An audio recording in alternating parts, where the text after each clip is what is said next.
often these things across disciplines is often about learning a different language, because each discipline has its own jargon, its own ways, its names and terms and things that can feel very forbidding when you're on the outside. But actually, when you learn to translate it, you realize often we're talking about the same thing, just using different words.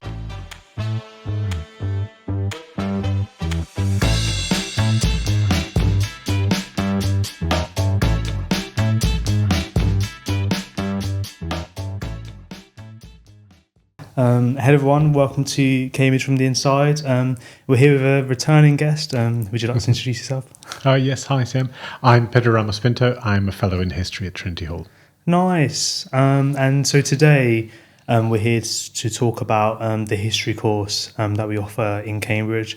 We're going to talk about everything about the course, what the teaching is like, what we offer students, how the course has changed, and hopefully some of Pedro's research interests as well. So firstly, I think before we start, I think people have a presumed idea of what history is and what students study when they study a history degree.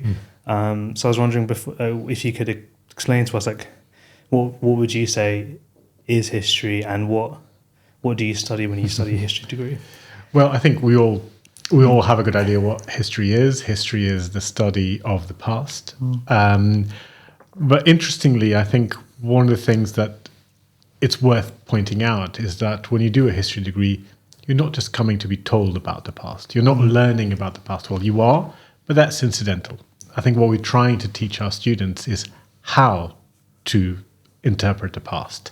The skills, the techniques of working with the materials of the past, be them texts or objects, how to put yourselves in the shoes of someone in the past, how to interpret the ideas and beliefs of people who were very different from us. And that's really about technical skill, about interpretative skill, and how to present that interpretation. What we learn about the past, in a way, is in some senses incidental about this, because anyone can go and read a book, but we're teaching you how to make the knowledge that goes into those books. Wow, nice. So it's on that, if you have two individuals reading a book about the past, one, like a non-historian, someone whose speciality is in something else, and a historian, you have those two people reading the same book. How would a historian read that book differently? Well, it depends if we're on holiday or not. So when I'm on holiday, I read history books for fun, especially those far away from my own expertise, which is easier to switch off. If I've got my working brain engaged, I'm always thinking about, how do we know? And this person is making this claim about the past. I'm interested to think about, how do they make that?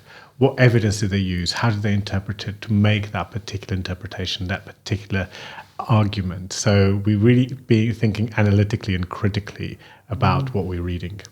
Nice. So am I right in thinking like studying history is not only learning about the past, but being critical to see how valid piece of information is in what they say what the past was, if that makes sense? Yeah, I mean, all information is valid. Even if we discover that something is telling us some kind of fib about the past, it's interesting to ask, why is it doing so, and how does that fit? If we read someone, a chronicler in the Middle Ages, trying to put a particular gloss on something, it's interesting for us to think about why that might be. So yes, we're always thinking about how information, how our sources are made, and what that might mean. But we're also trying to put things together. The past is like a puzzle where lots of the pieces are missing. So we also have to use our imagination, not kind of unfettered imagination, but our informed imagination to fill the missing pieces. Nice.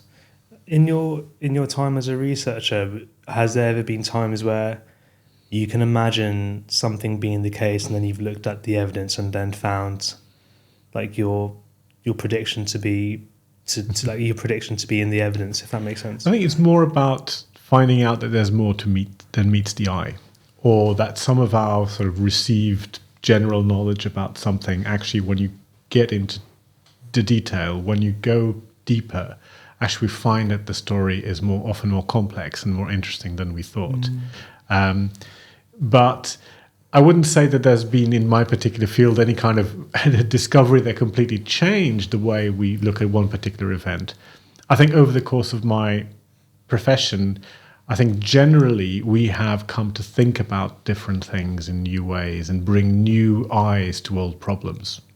Oh wow, yeah, that is really interesting, and I think it's a good way to start this podcast because most people would think of it as learning about facts of the past, and then you realize that task changes massively if you start to question the facts themselves. I know that the history course at Cambridge went through a lot of changes, and there's kind of been like a newer version of the course since 2022, and that course has now been in place for a few years. Can you explain what the course was and how it's changed into what it is now? Well, we decided to do big changes because actually the structure of the degree hadn't changed since the 1960s, I believe. Okay. And we felt it was high time. A lot of the content had evolved, but a lot of the structures hadn't. So, for instance, in the old degree, there was a lot of emphasis. Students had to do quite a lot of British history. Yeah. And we felt that students really wanted to expand more. And some wanted to do, and it's entirely legitimate. We've got great historians of England and of Scotland and of Britain generally. But allowing students to choose more widely. But I think more importantly, what we did with our degree was introduce a greater degree of progression. So that now in the first year is very much more about learning the beginnings of the skills and tools of interpreting the past. It's more of a ramp up rather than, throwing people into the deep end of the pool. Nice. And I think that is. I think that's really cool. The breadth of topics that students have, and I know that when me and my friends were applying for history, that was one of the reasons why they were not thinking about Cambridge, because of how restrictive it was. But then I showed them the course more recently and how it's changed, and they said that this is very different, and they probably would have applied here, given the new structure of the course. And for the viewers who are interested, can you explain how what the course structure is like and how it changes from the first year to the second year to the third year, and what that progression looks like? Okay, I suppose the best way to think about it is that we designed it that each year, in every year, follows 3 strands, which we call historical knowledge, and that's generally the kind of courses which we call papers within the degree that you follow. The biggest ones will be what we call the historical knowledge strand. And then we've got 2 smaller strands that are meant to support how we create historical knowledge or engage with it. And we call that the historical thinking and the craft of history. So the craft of history is more about skills, be those of interpreting sources. And they could be numerical and quantitative skills, but also paleography, for instance, how to read ancient or old handwriting. And then historical thinking is where we learn about the history of history, how the discipline of history has evolved, and how the themes and approaches we take to it have evolved. And the aim of these 3 things together is to help students along in how to develop their own take and their own interests in the study of the past. And then if you go between years following these 3 strands, in the first year is much more about the broad overview. So we have students take in the history degree 2 outline courses, which tend to cover a longer period of time, often for a whole continent or region of the world, and it's really meant to introduce students to a much broader sweep of history.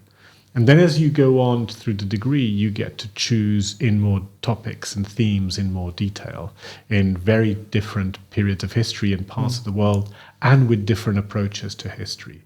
Because in the first year, we try to do it so that our outlines encompass a lot of kinds of history. It could be political history, social history, economic history, environmental history. And then as you go on, you get to have more of a chance of specializing in several of these strands as you want to explore different things. Nice. So as you progress, can you make a bias towards one of these strands, or does everyone...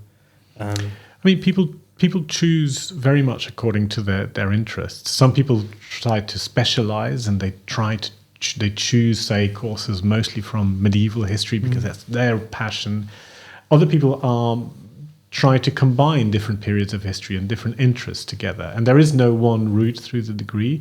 It's really about what students are interested in and what they choose to follow.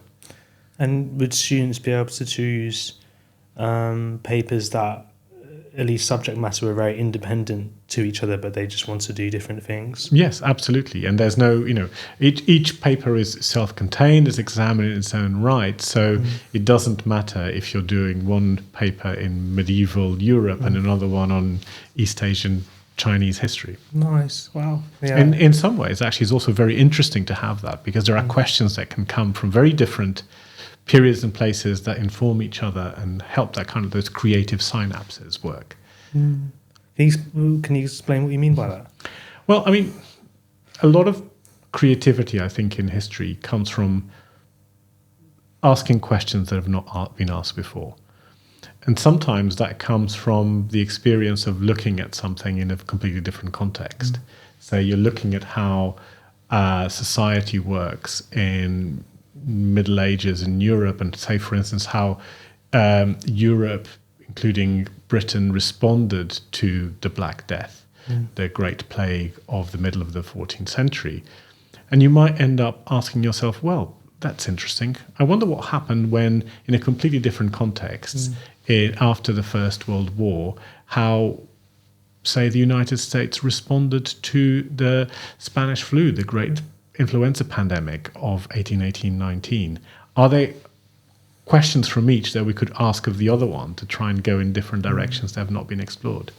So am I right in thinking that there is something, there could be something to gain by choosing papers that investigate different cultures because of like how they might respond to things differently? Yeah, that is really interesting.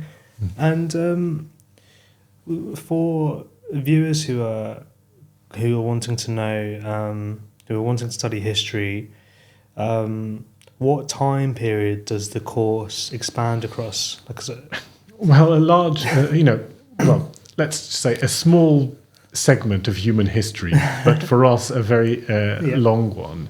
So you can take papers from antiquity, that is from the classical period, from the Greek and Roman periods, all the way to the present day.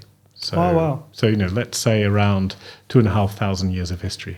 Of course, humans have been around for longer than that, but that is what we focus on. There are, of course, other degrees, say archaeology or others, anthropology, that will take you further back in time. Nice. And similarly, in terms of across globally the world, how expansive does what parts of the world does the course cover? I mean, that's a really exciting thing about Cambridge, because it's such a large department. There are well over 100 historians working in Cambridge. And that means we can offer a range of expertise across periods and places that really, really covers the whole of the world and the whole of this 2,500 years of history. I don't think there is a region of the world that we don't teach. Nice. When I was preparing for this podcast, I realised that there's only so much I could that I'd be able to do, because there were just so many module choices and across so many different places and topics and in so many different periods. And you can see all of this if you go on the Department of History website for Cambridge. You could go on the course choices and see what courses you'd be able to do if you'd study here. Could you be able to name a few, or the few that you teach yourself? Well, there's a variety of them. I teach so in the first year, I teach primarily in one called the Global 20th Century, which is fantastic, where we start in 1900 talking about South Africa and empires and end up talking about the something that older viewers might remember, the year 2000 millennium bug and the fear that all computers were going to suddenly turn off when 1999 turned into 2000 because much of the code wasn't prepared for that, it ended up being a non-event, but it's a really interesting way of thinking about globalization and technology and how that is impacted the end of the 20th century and our present day. So I teach on that. Then I do other bits of teaching in other papers in the second year, including one on 20th century Europe. And then I teach my own course in the final year, which is a more specialist course, which is a history of Western Europe since 1945 through the lens of work and workers. What kind of things does that entail? Well, it was one way I've always been interested in what's called labor history as an approach, and I thought that thinking about what work is or what work was and how people thought work should be done, the conflicts over work, or the lack of it, about who does the work and how it's valued, was a really interesting way of thinking about the second half of the 20th century. Particularly from a moment we get into the reconstruction of Europe after the war, into a period of unprecedented affluence. So that allows me to talk about a variety of things, about how women's position in work changed over that period. Migration, but also things like trade unions and the politics of around work and wages, the politics of unemployment, deindustrialization later, but also the great changes that affect the world of work in the 20th century with the arrival of technologies and automation and everything from computers to assembly line robots.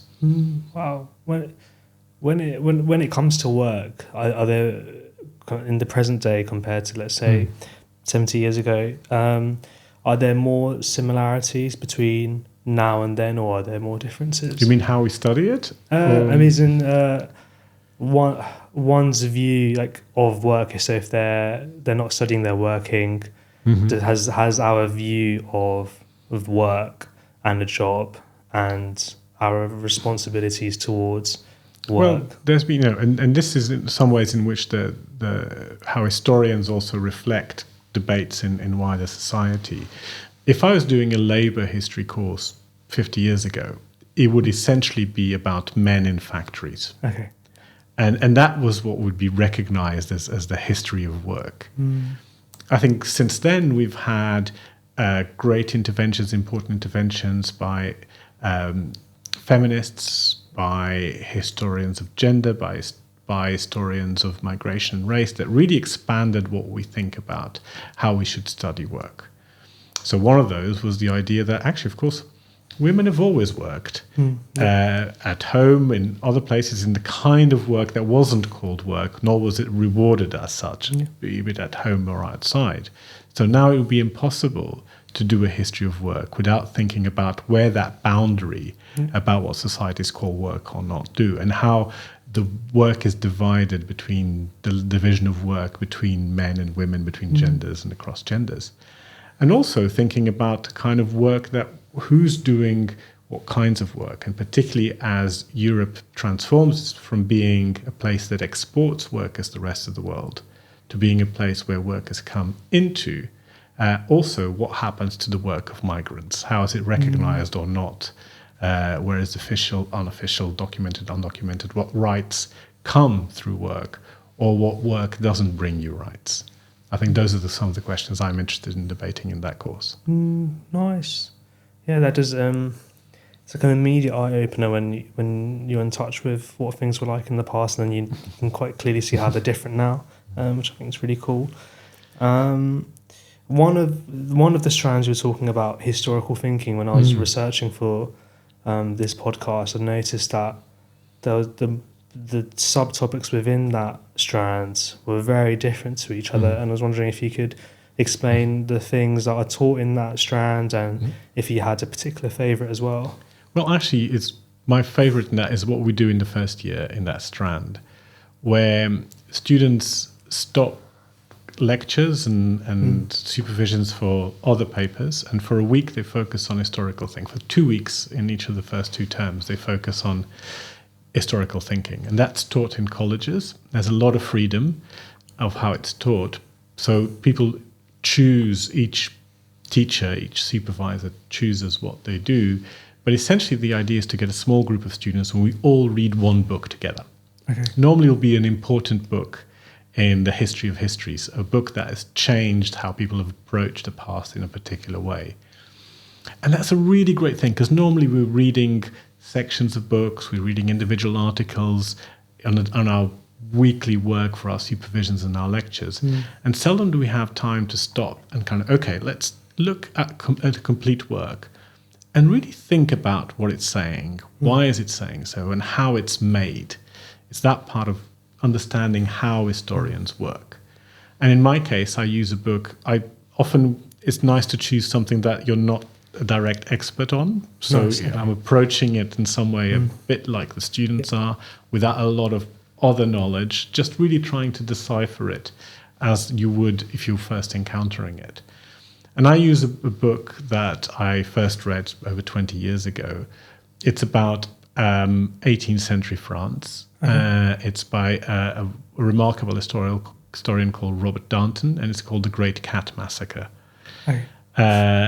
And it starts with this great essay, which relates from sources about this event in France. It's not a great political event. It's something that is retold in the memoirs of a man who was a journeyman printmaker, and is relating how when he was an apprentice, him and his other apprentices played a prank on their master that included doing a lot of cruelty to animals, Okay.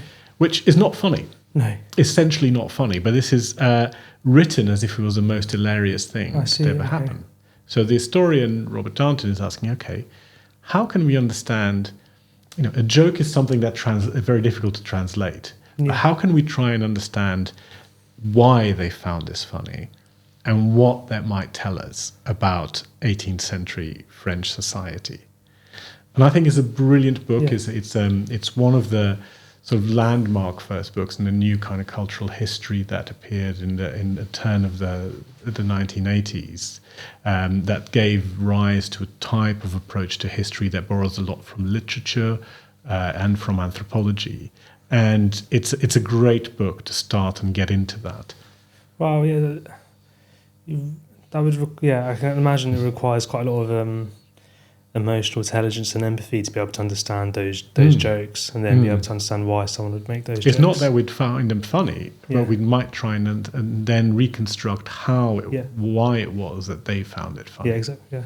Wow. So, Cambridge and Oxford as well is very famous for their small group teaching, the supervisions. Was wondering what history supervisions are like, and how many students tend to be in one supervision. I mean, yes, that's what's really unique, and as a teacher is something I really, really value, and I think our students do as well, because it's a great privilege to be able to have that time and getting to know individual students that well, and really being able to help them progress, because you're not just seeing them as part of a large group in a lecture class. You are seeing students over and over again, and you're seeing their work multiple times. So a supervision is a small group. It varies from 1, 2, 3, sometimes 4 students, where you see them once a week. Normally it involves students have to bring work or send work in advance. Most often it will be an essay, a written essay, so we're doing about an essay per week, but not only. Sometimes it can be source commentary or doing a little presentation, just different ways of preparing work for supervision. And then either one-to-one, me and a student or another two students, we will discuss the topic in a kind of open-ended way. Every supervision is different because every student will bring something different. It's, at the most basic level is an opportunity for students to, after they've been to the lecture, after they've read stuff from the reading list, to come to me and say, look, I didn't quite get that, or I didn't understand this bit, can you explain this? So the most basic level is an opportunity for that. But actually, it most often goes, fortunately, much beyond that. Is through our conversation and understanding what the students' interests are, we will begin exploring different areas of the topic, thinking about how to interpret it, thinking about the evidence that we're using, and really together sort of looking at the issue from multiple points of view to try and explore them all and think about what the advantages and the disadvantages of each perspective and each interpretation might be. So, and it's much, because it's active, is because it's a conversation where there are no right or wrong answers. It's not a quiz. It's really a conversation.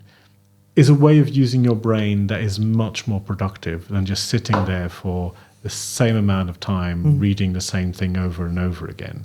Because I'm a great believer, and I think this is what this way of learning does, is that it's by trying to think, it's by trying to talk, to ask different questions, to explain things to each other, is where we really exercise our analytical capabilities and where we develop them. It's also an opportunity, because we do it through the term or sometimes more than one term.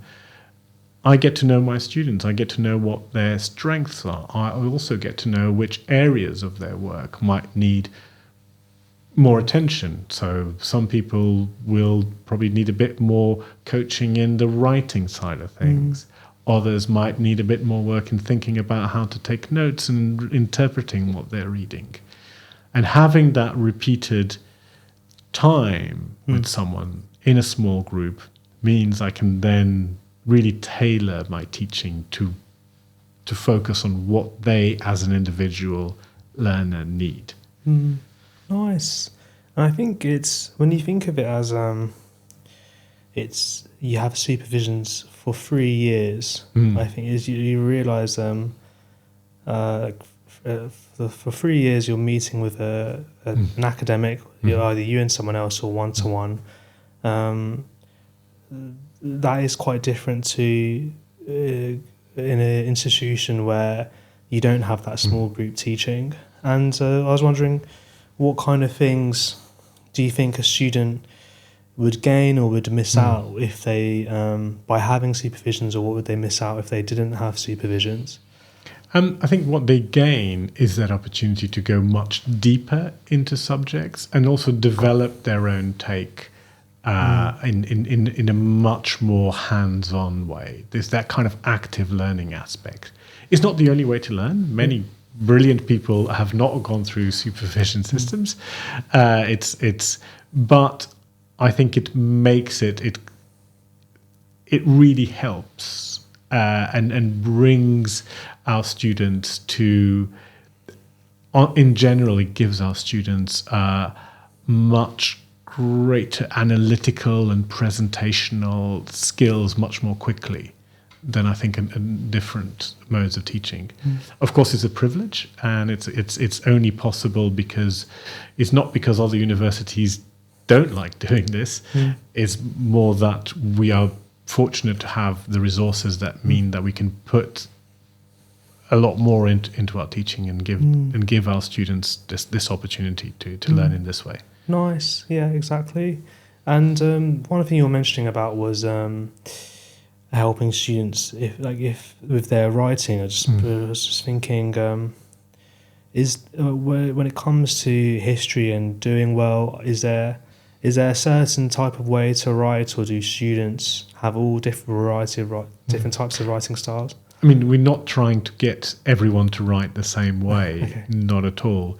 It's part of it is really helping each individual find their voice and their way of expressing. Of course, there are, there are basics like having to make yourself understood, and vaguely some grammatical sense. Not that I always achieve that, particularly when talking. But certainly there are many ways in which we can express ourselves well. There are many ways in which we can write and talk about history well. They don't all have to be. We're not creating a kind of. There is no Cambridge style, as it were. Nice. So is that consistent with in academia when you're reading different papers by different people? Is it like a variety of different styles, not just like homogenous? Absolutely. People have very different styles. And like when we read a book not of history or anything, we respond, I might like a particular style of writing, you might like something completely different. And we'll respond in our own ways to them. And I think history writing is the same.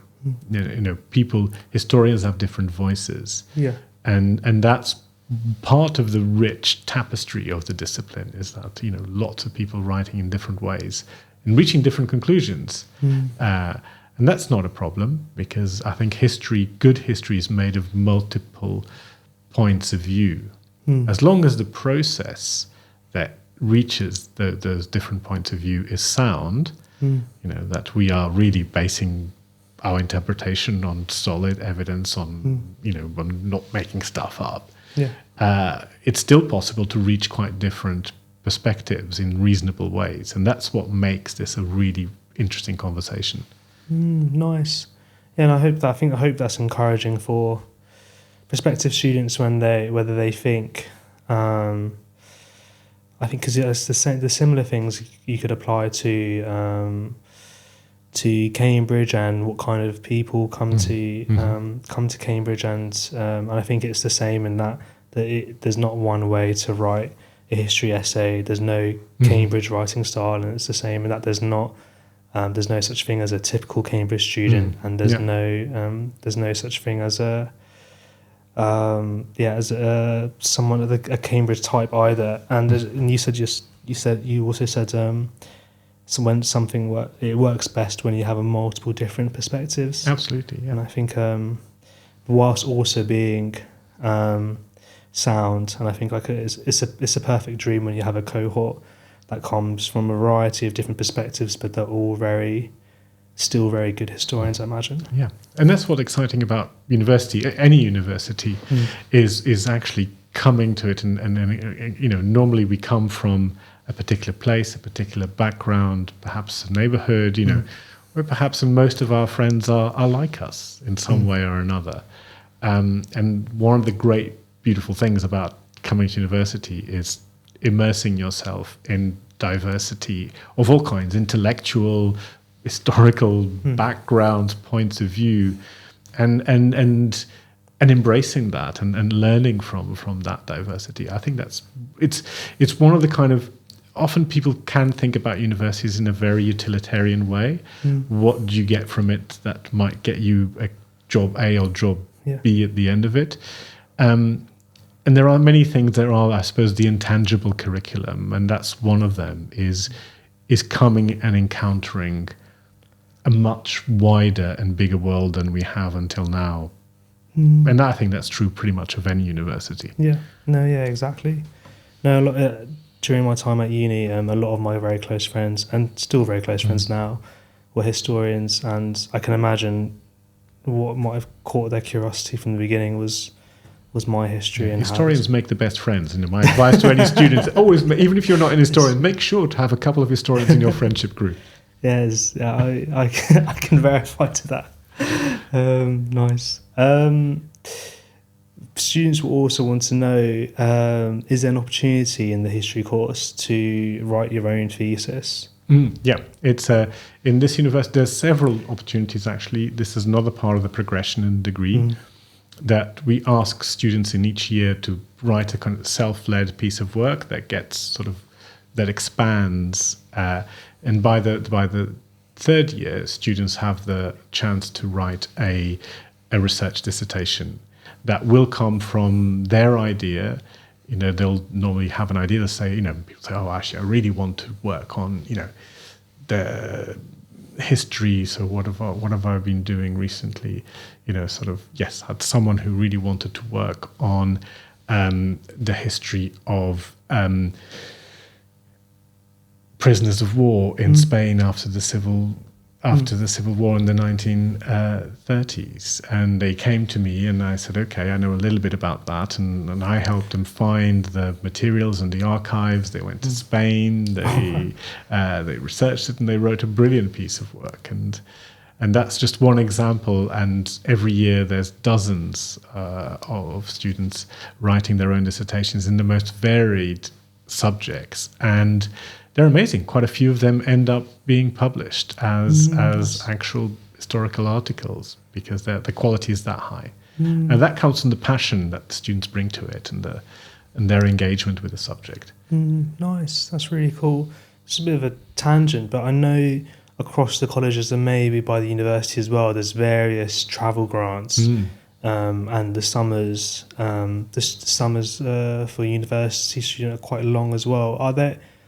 Is it common for historians to maybe apply for a travel grant and do some archival research? Yeah. So normally it would happen in the summer, in between the second and third year. That's when most students will do the travelling away to go to an archive. Sometimes that archive can be a bit down the road or near home, but sometimes we've got students who've gone to the United States, across Europe, even further afield. Most colleges will have their own grants to give their students to do this. Here in Trinity Hall, we're very lucky. We have a very generous endowment by a former student.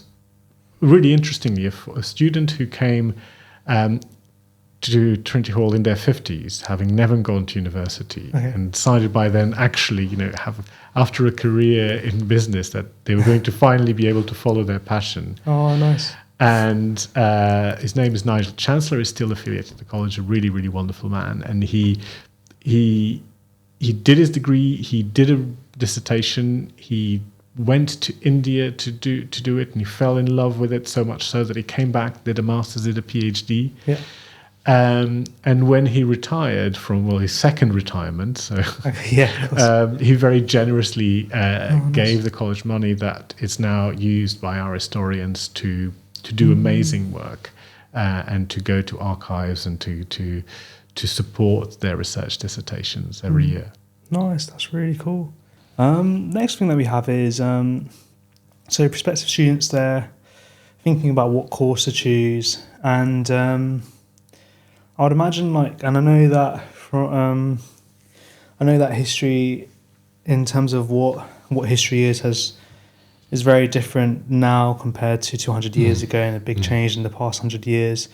And when people think of history, they won't necessarily think of English literature or language or philosophy. And I was wondering how separate are those disciplines to history? How distinct are they, and how much do they overlap?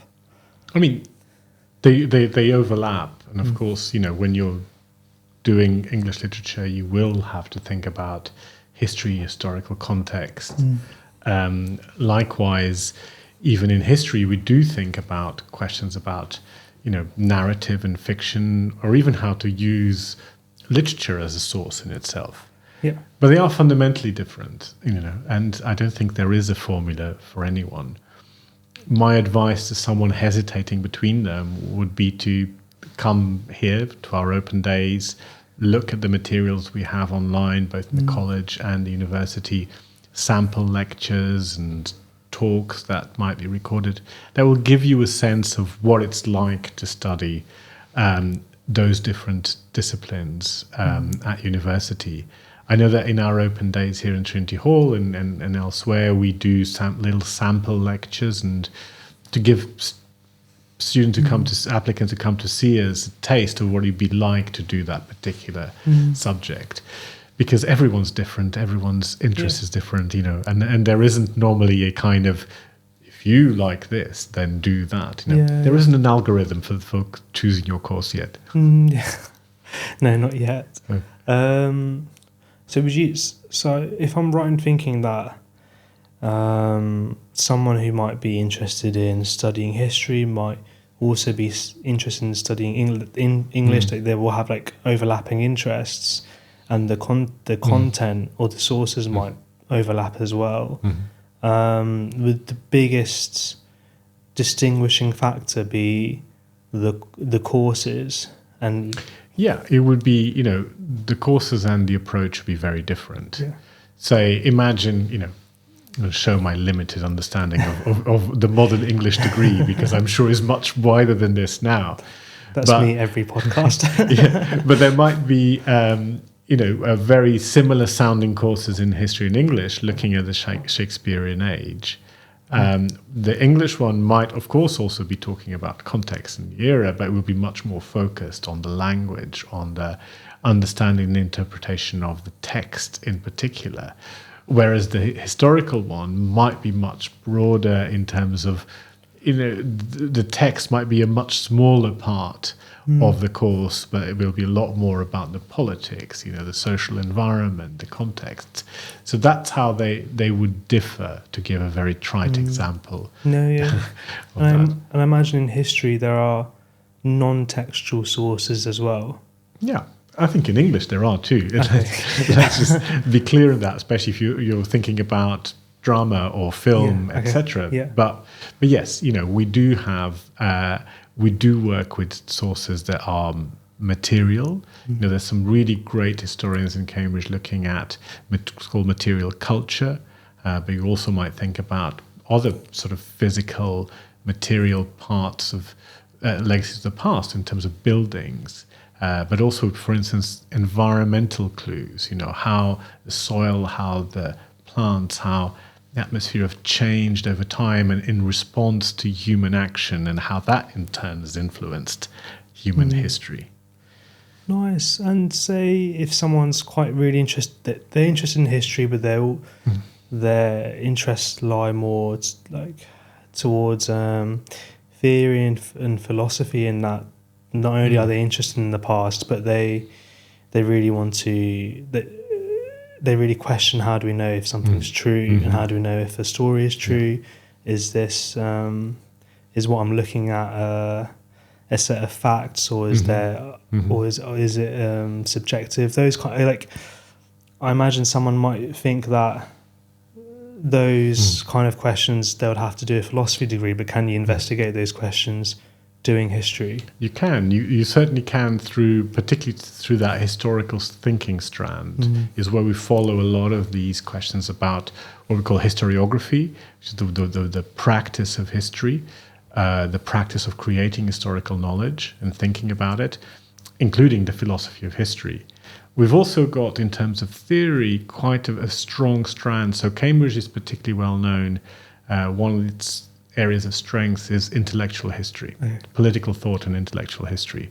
In fact, it's known as one of the kind of leading approaches. They're part of that way of thinking about the past is known as the Cambridge School. And many of our students and some of our most popular courses are on history of political thought that students can do in the second and third year in particular, where they can engage with theory, and both political and social theory, all the way from ancient Greece to the 20th century. Nice. And what, for anyone who doesn't know, what is intellectual history? Well, really, it's essentially the history of ideas. Okay. And those might be ideas about politics, ideas about society. So it could be Aristotle's and Plato discussing the ideal city and what does that tell us about political concepts. You might be looking at Machiavelli, the Italian political thinker and writer in the 15th century, and how he thought about the nature of power and authority. Or it could be Hobbes, the English writer from the English Civil War period, thinking about the rights of the sovereign and the nature of the constitution. Or it could be Marx talking about society, economy and politics in the 19th century. Or more recently, Weber or Karl Popper talking about the open society and liberalism. And those are all people and ideas that you could study in depth in the history course. Exactly, yeah. Oh wow, that is really cool.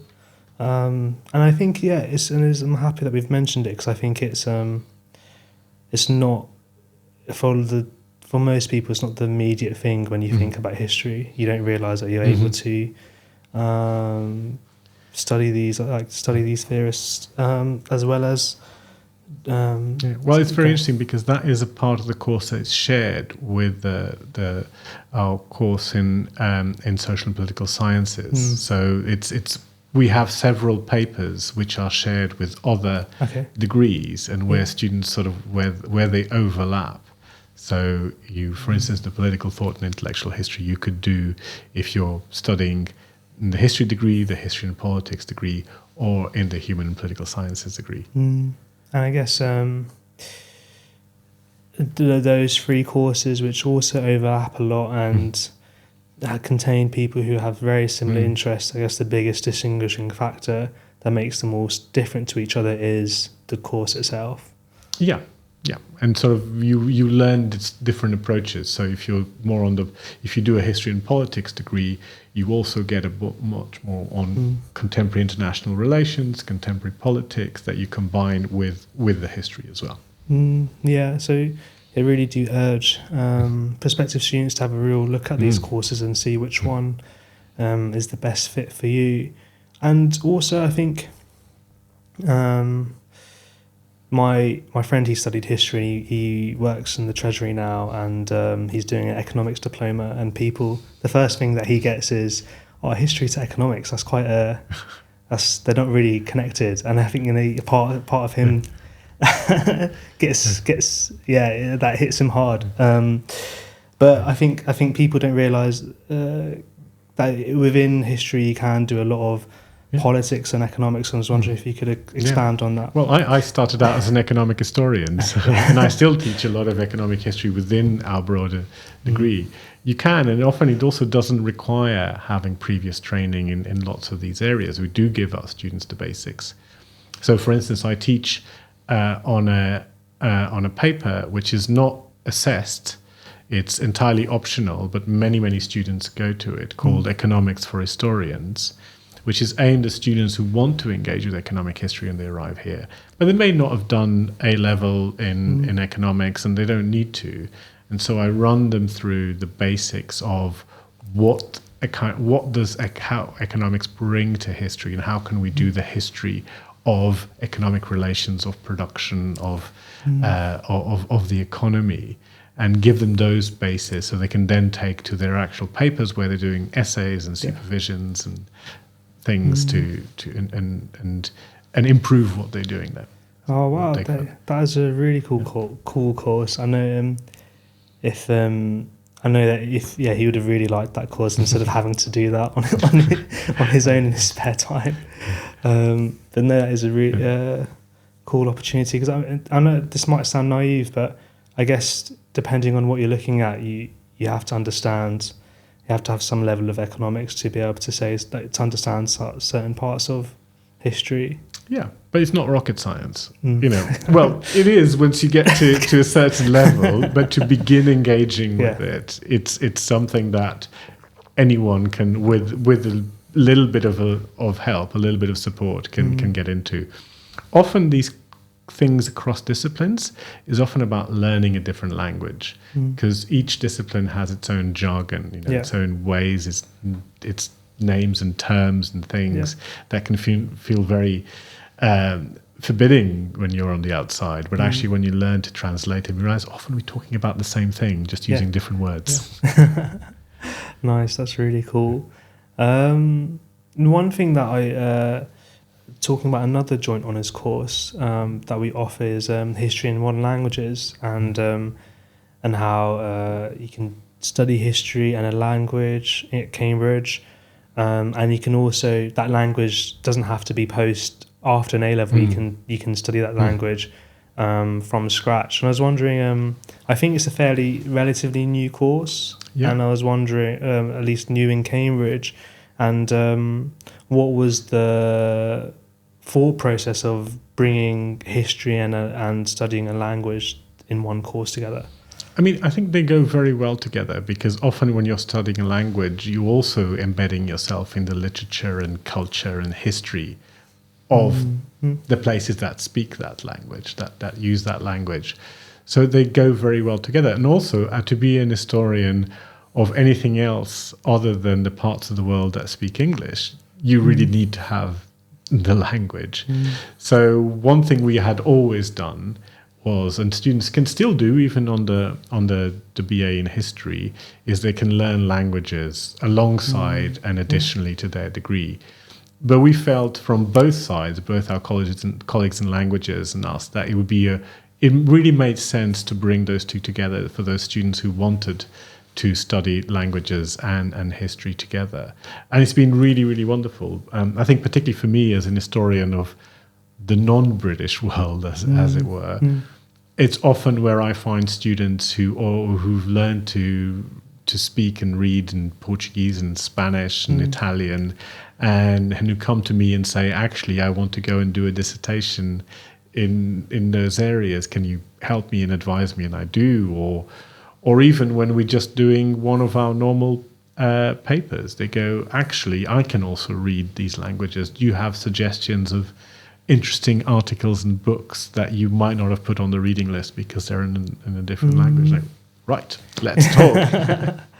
Nice, yeah. And I can imagine, it sounds cliche to use the phrase lost in translation, but I imagine if you're reading a source that's been translated, there might have been things that you can only see if you go to the first text. I mean, absolutely. Also, most sources have not been translated because it's there is too much of it to keep translating into English, and it's also not the same. Sometimes students ask me, "Well, could I just rely on Google Translate or something?" Actually, you often best occasionally you might use that as a prop, but you really want to be able to understand the context and the nuance, and for that you need to know a language. But yes, it gives you access. And I would say whatever you're doing, and this is sort of particularly if someone's listening to this early on in their school career, I mean, do try and learn the language because it's great and just opens up so many doors in whatever degree one does, be it engineering through to philosophy. I think having more than one language is just one of those things that just opens up so much of the world to you. I think whenever I go back to trying to increase my proficiency in French, I like the feeling of realizing that you can kind of perceive everything not necessarily in one language. You can perceive it in lots of different ways, and I think that there's a bit of a switch. It also makes holidays more interesting. and for me particularly, when I've convinced myself I can speak a language better than I can, and then I try and sort of engage in a conversation in it, and I realize the difference that goes between reading and speaking. Exactly. More towards your specific interests. I was wondering if you could share with the viewers what your research is in, what your research has been in the past, and maybe in the future as well. Yeah, well, I started out and I did my PhD on. I'm very interested in how people act politically and what kind of values and ideas inform that. And so my PhD was about the place where I come from, Lisbon in Portugal, and it was primarily about how people living in poor neighborhoods in shanty towns in the 1960s and 70s organized politically, and at the time of the Portuguese transition to democracy, how they organized to claim rights to place, to housing, and to social services, kind of rights to welfare, as it were. And that has been, in sort of very indirect ways, what has informed my work since. So I've worked on a variety of things. I work a lot on the history of social movements, but also the history of European authoritarian regimes, particularly those influenced by fascism in Italy and Southern Europe, in Portugal and Spain. And then more broadly and more recently, I'm trying, with a colleague who's an anthropologist, I'm trying to write a book about how to think about inequality historically. What can an historical perspective make us think about how inequality is created and how it's challenged and how it changes over time? Nice. Wow, that sounds like quite a big project. It is a big project, which should have been finished, a couple of years ago. But between COVID and the fact that it's a big project, it isn't quite finished yet. No, yeah, of course. Because I was reading about your page online, and there was research into Lisbon, and there's one phrase like the history of political and economic welfare. And I was wondering if you could expand. What does that mean? Well, I'm interested in sort of welfare in the sense of social policy, of welfare regimes, and this question of rights. Yeah. What we as citizens come to have rights, consider to be rights. The right to healthcare, the right to a pension, the right to a decent standard of life. And those are things that are not, we might imagine they've always been around. They haven't always been around. Even people often who are poor would not conceive that the solution to their problem is that collectively society can come together and help them. So I've been interested in how, particularly through the 19th and into the 20th century, those issues around health, around security, about old age, become to be understood as a right that people hold. And then the secondary question is, who has those rights, to what extent, but also how they're going to be realized. What kind of structures, what kind of states, what kind of institutions do you need, and how are those being created to make those rights real or not? And in what ways? Because we talk about the welfare state. Actually, there is no such thing. There's many different kinds of welfare states. The way this has been done in Britain is very different from Germany and Italy and the United States and Scandinavia and other parts of the world. Almost every polity has its own way of doing this. So trying to understand how those things come about and how they're shaped by economics, but also by political conflict, that creates that idea of political economy of welfare that I'm interested in. Nice. Yeah, that is really cool. I think it shows how doing a history course can lead someone to go into whether it was international relations or law, and then a whole host of variety of careers. Yeah. I think it's also really interesting to hear being able to apply your academic skills into a location from your past. I've been using the university library books on Bangladesh and reading a lot of things for the first time. That's all. I think that's a very cool thing that I imagine the skills you learn in history enables you to do. Yeah, and it's not a coincidence that many of our students, when they come to writing a dissertation, choose something that they end up having some kind of personal connection to. In a way, that's what I did where I started out in my own career. So I could really understand that instinct, and it's one of the great things to do is to use those skills you learn in the things that you are passionate about. It's what education should be about, isn't it? Yeah, exactly.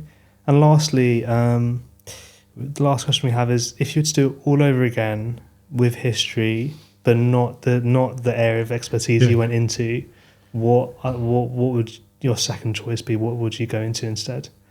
Well, I really wanted to be an archaeologist, and I chickened out. And maybe so if I I thought it was too muddy and too cold, and maybe I should, if I had my time again, I might go back and sort of bite the bullet but maybe choose a specialism in some area that's not quite as muddy and where to say North England or something like that. No, yes, yeah, like in the Mediterranean, Greece. Italy, southern Portugal, great, yeah. Nice, amazing. Well, thanks, Pedro. Brilliant. Such an interesting podcast. Thank you very much. Always a pleasure. No, it is really good. I'm sure this will be really useful for students who are thinking about studying history, and bounces off into questions about other courses that we offer as well, like Cambridge, human social political sciences, history and politics, and we're hoping to do podcasts with academics in those subjects as well. And thanks for the viewers for watching, whether it's on YouTube or on your podcasting platform. We'll see you guys next time. Thank you. Nice. Oh, how was that? Very enjoyable as ever. Thank you. You've got, you'll be a good psychotherapist because you've got a knack of getting people talking.